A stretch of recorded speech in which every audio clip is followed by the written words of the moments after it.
I'm Lee Barnes. I discovered dowsing about 25 years ago.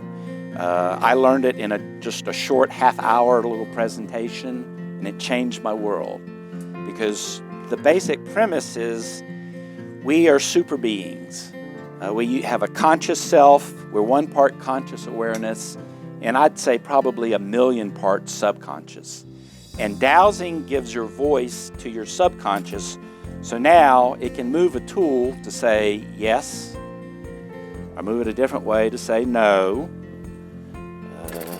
Pendulum, I just picked up a pendulum. Do people got pendulums yet? Have we made enough? There's some other people here that come in. We've got materials here. You can make these all during the time. Here's some that are already pre-made. This one is a bigger one that people can see. Someone asked earlier, does it have to be out of any material? No. Walt Woods, the former head of the Dowsers, was talking about the strangest pendulums, and somebody used an empty bra. Anything that can swing. So I didn't ask the rest of the story. Everybody gets 2 dowsing rods and a pendulum. So there's some already made here. There's short ones and longer ones. I'll go through how to make all these in a minute. Basically, you are the tool, and all the toys I'm going to show you today aren't necessary, but they're fun.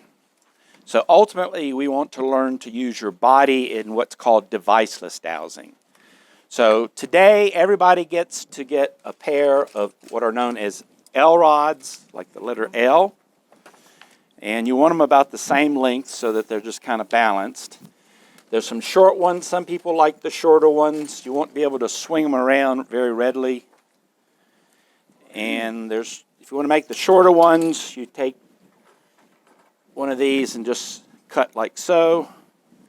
And then we'll get 2. I like the longer ones, which leave me a lot of these at the end. But here, and then we've got sleeves. You get to choose what color you want. All sorts of fun stuff. And you can do this while I'm talking. I just wanted to set you up that you will do that. And then pendulums, we've got some pre-made here. The more masculine nut on a string. And then a little bit nicer fishing weight on a string. And I have some other tools. You're welcome to use anything. This happens to be some sort of gemstone or a fake gemstone. The thicker the string, the less the swing. So you have to just I would start with a 6 to 8 to maybe a foot long string, and then you can always cut it after that. So these are probably about, somebody else made those, but these are the ones I made.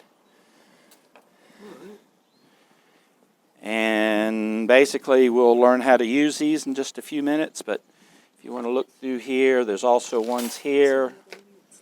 I'm just going to throw those out so people can see. Look at that. Find in the water. Plumber uses these. Yep, plumbers, electricians. We're basically going to spend about half an hour here, just kind of introduction, and then we're going to actually go down and douse things so that you get the feel of it. And that's what makes a believer out of folks for the most part. And I take one for each? Yeah, I think if you cut them in half, some people don't like this little thing, so if you want to, there's enough straws, I think, to... So the longer ones, you cut basically about here and here. Okay. About there, yep. And we're going to bend and trim some other stuff. They can become magnetized. I get a resist. Do you get one, a push? I get A pull or push? pull with it. Yeah. Somewhere there's a bunch of magnets that... It doesn't matter. What I like to do is make 2 or 3 little knots, little half hitches, and the other end do a little knot so that it doesn't... We're going to let it slide through our fingers. It's nice to have something to catch. I want to blow you away with 25 years of my experiences, and that's easy to do in an hour and a half. The main thing will get you down there and you'll feel the water. And that'll make a believer out of you in my belief system. Today, I want to introduce you to basic dowsing, but focus more on water dowsing because I think that's probably what this was advertised as and what you want. Dowsing is a natural ability. Your subconscious never sleeps. It's awake at night. It's doing things at night. Its job is to be your guardian angel to keep you alive. So I slid down an ice field one time by not listening to my subconscious. So I've listened ever since, and I have had a lot less trouble. So you're right. Dowsing is really, I see 3 levels of dowsing. What we're doing basically today is field dowsing, energy fields. And so that would include some of your interests. And we are very sensitive people. I've actually added some compasses that when we go out, we're going to grab them and you're going to practice because you can feel, the average person tested can detect a magnetic field 1/100th the strength to move this, a good dowser 1,000th. So what I'm doing is using abilities that we all have, but I've sensitized myself and practice and develop a system. So we'll play with these. The main thing I want to do is make sure everybody gets a pendulum and a couple L rods. So a little history of dowsing. There are cave paintings that show apparent dowsers that are 7,000 years old. I think this goes back as far as we do. The various tools, people, okay. One of the oldest tools is a staff or a bobber. And this is the Pharaoh's staff. And by using this as a counting tool, I can, ask it to dip to indicate something, how far it is, all sorts of questions. Yes, no, distinguish between electromagnetic and magnetic. So a shorter version of this, so same thing, it's just a little weighted. And I could use this as a counting tool. What most people know as a dowsing tool is the famous Y rod. So like the letter Y, the willow rod, the peach tree. This one's made out of metal and plastic. Anything that has some spring to it. And you get it at a balance point here, and it either will slap me in the head or lower. So that one I don't use much. It's more difficult to use, but yeah. The tool that I use the most of are basically what you'll have L rods, angle rods, are like the letter L, and you want them so that they swing readily. If not, we do some trimming. And basically, I've learned to give my voice to my subconscious to move these. I basically develop a technique to point in the direction the water's going anytime I sense a direction of flow. I can also use it for yes. Show me an answer, a yes to a question. Show me a no. So I'm doing this just by little subtle movements of my arm. The pendulum, I have my yes, no. I basically would pick one up and start rocking it. Do people have pendulums? Let's go ahead and get you moving them a little bit. I would suggest chalking up on the cord and start swinging it and let it slowly slip through your fingers and increase to about 6 to 8 inches where you can make it go in a nice spiral or circle.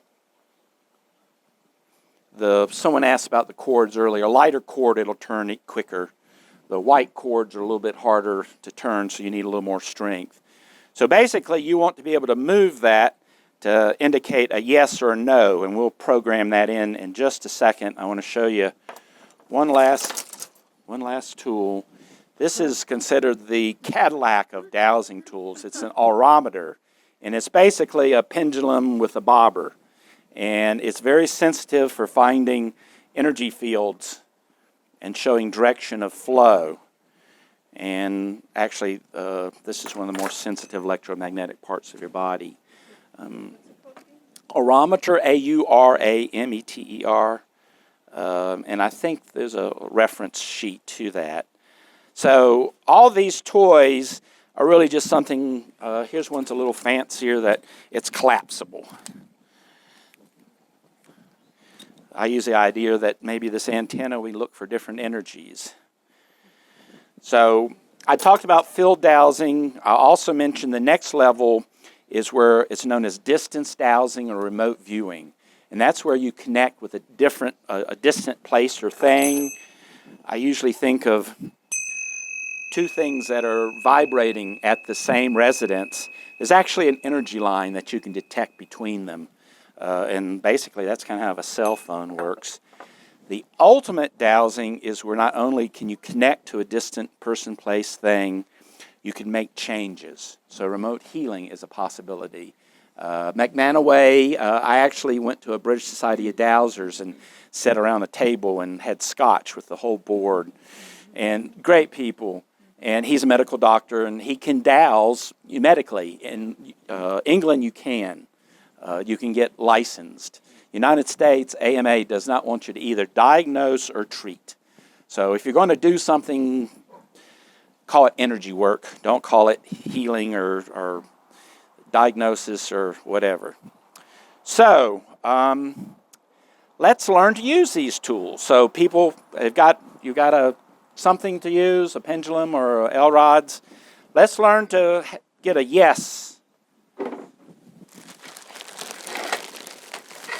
Basically, pick up your tool and start moving it. If it's too sensitive, you may need to drop the point a little bit. And there are also ones here without handles that you can try. That won't swing as easily. You got to hold it loosely, and once again, you're doing the swinging, so you're going to have to make it move. But basically, ask the pendulum to show you a movement that you interpret as a yes answer to a clear question that you ask. So most of the books, or a large number of the books, will tell you that yes is a clockwise. Well, I picked this up and it automatically gave me a counterclockwise, which is fine. That's my system. So as long as I use this as my yes, I'll be consistent. I need to know another motion to show me a no. And that's where for me, I got my counterclockwise. So for me, that's my yes and no. And then after doing it for about 10 years, I discovered that why not get a poorly worded question or question not available? So I don't know whether you can see, but I'm getting a diagonal swing. So, not all questions are answerable at the first time. Okay, that brings up two other things. So are people getting yes, no's? The pendulum is the easiest one to do that and once again, sometimes I'll actually twirl my tool around a little bit and I ask I'm going to call my subconscious my superconsciousness, my super self, because it really is. But when I'm in a dowsing, accurate dowsing state, I'll ask my subconscious to stop moving the tool. So now I'm in a dowsing state, and this has been proven. This is not going to be easy to read, but basically you've probably heard of beta mind, monkey mind. Alpha is meditation. Theta is getting into deeper sleep. Unborn babies are a lot in theta. And then delta is a very deep sleep. They've also discovered that there's a high energy that's way up, gamma, that a lot of meditators can also get into. The bottom line is we normally go through this cycle each day from deep sleep to normal waking, and these parts of the brain are active. Meditators, by meditating, they kick out on the alpha, and dowsers are in all four or all five states, both hemispheres simultaneously. So you are going into a different consciousness, and these, you can pass this around and look at it later. So have people got a yes and a no? All right. Well, we're going to put that to work by learning how to count and do quantities. So I have two types of chocolate here. Is anybody allergic to chocolate? So I brought butterscotch, but that's mostly corn syrup, so I wouldn't recommend that anyway. So How would you determine how many candies are in this bag now? Count them one by one. All right, well, if you can't see them, how would you use a tool to count them? I might say, are there more than 20? Yep, so she's doing a bracketing. So how many candies are in this bag right now? Because it's different than this morning because I ate some. I don't even know how many are in here, so you can't just read my mind. So use whatever technique that you can do to give me a number. So is it more than one? Are there candies in the bag? That's why we have a clear bag to help you get started. And I actually am doing this a little backwards, but there are two types of candy. So let's just, this color, I'm going to ask that people try to estimate how many candies are in the bag right now. And then we're going to pull them out and count. So what you're doing is developing a system where you can count and you can also do quality. So anybody want to volunteer a number? Okay. 27, 22.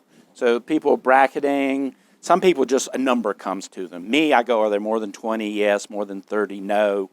More than 26? Yes. More than 27?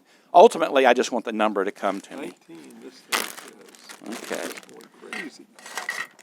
So, tell you what, let's just spread them out. 5, 10, 15, 20, 24.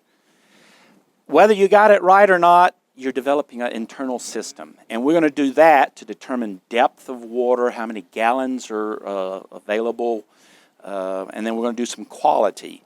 So I actually forgot and should have done this first. There are two types of chocolate. So this is a quality question. Which chocolate would you prefer? Or let's see, which chocolate would taste best for me? So you're giving a voice to your subconscious and you're starting to listen to it, and you need to pay attention and honor it, so to speak, by not going back and asking 20 times because it'll start getting bored with you. So were anybody getting that this is... Oh, absolutely. Yeah. I got I was going to like that the most. but I Like got the most? blue was gonna be more than Okay, once again, I asked a couple vague questions on purpose so that people would realize your question can be vague. Does my car need gas today? Well, I drove it, yes. If I didn't drive it, it'd be no. Does it need gasoline? I didn't ask that question. I asked gas. Air is a gas. So, vague question, vague answers. So the whole key to dowsing, in my opinion, is to learn to ask a perfectly clear question, or as clear as you can, and then step back, get a results, don't have a hidden agenda, accept it as universal truth. And if you do that, people spend thousands of dollars on wells based on my opinion. So, you know, I do the best job I can.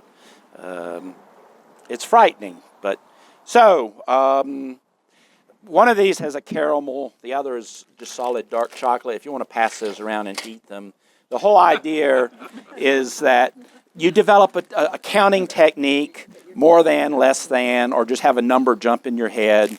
And then quality, you could actually do on a scale of -10 to +10. I do that a lot for water quality. If it's down 4 or 5, I suspect iron or sulfur. Yeah, it just passes around. My belief system is everything is alive and interconnected, and it's all our matter of focus. We live in a cosmic cocktail party of energies, and the ones we focus on become into our lives more often. So there is a thing called permission or ethics to dowsing, because you can actually go in and get more information than you might not realize you're getting. I douse the sex of unborn babies, and I think it's appropriate that I have permission from both the parent and the child, because it may be in their karma that it shouldn't be known yet. So that's something that can be determined, you know. Once I had to make sure that it was, I had twins. You got to sometimes figure odd things. But once again, clear question, it will get you a better answer. And then ethics, the books talk about Can I do this? May I do this? Should I do this? And I don't like should. That's kind of a wishy-washy thing. So I've made my own little system where, am I able to dowse accurately on this subject at this time? Yes. May I dowse this subject, which would be asking permission of the mother, or if I'm dowsing what the weather's going to do tomorrow, I don't necessarily ask may I. And then lastly, is now an appropriate time to ask this question? It may not be answerable yet. So if I get yes on all those, I go ahead. If I get no, I stop and basically, well, can I ask this question in the future? Yes. Can somebody else answer this question? Yes. So you can track it. Just because you get a no doesn't mean that's the end of finding that out. So did I miss something? Do you determine whether left is yes and right? Yes. Okay, you determine. The deal is, once you have a tool and you've got a yes, you want that to always be your yes until you change it. So there's a pamphlet here that everything I'm covering called Letter to Robin, and it's on your handout. It's excellent for learning to ask a clear question and to answer that sort of thing. And relax and allow. It's something that, don't stress yourself. The only time I can't dowse accurately is when I lose my car keys and I'm in a panic mode. So if I can just get in that relaxed state, as you can tell, I'm a very messy person. My office is a zoo. I can't find something, I need it. I get relaxed, I get into this dowsing consciousness. But once again, when I'm in a dowsing consciousness, come to a rest. And I've been doing this long enough that I do it pretty easily, but okay. So we're going to grab tools and we're going to go down here and get you to sense flowing water. I want everybody to, you can take both the pendulum or the L rods or both. Grab a little pocket compass here because we're going to get away from the building and see if people can find magnetic north. And when we come back, I'll go into more details and answer more questions. But I wanted to basically dowse water. There's a pipe down here we can dowse. There's actually a site over here that would be a potential water well, where I'll show you how I use all this to determine the best location and estimate quality, quantity, and casing depth. All right? So people have got tools. If you got the L rods, did you make any? Did anybody make any new ones? I was going to show you how to turn this so the straw doesn't fall off. But you want one that easily turns. If it's too tight here and doesn't turn, that's not good. So that, and or a pendulum, and I'm going to just grab a larger one so you can see. And we're going to go down these steps to the creek down here.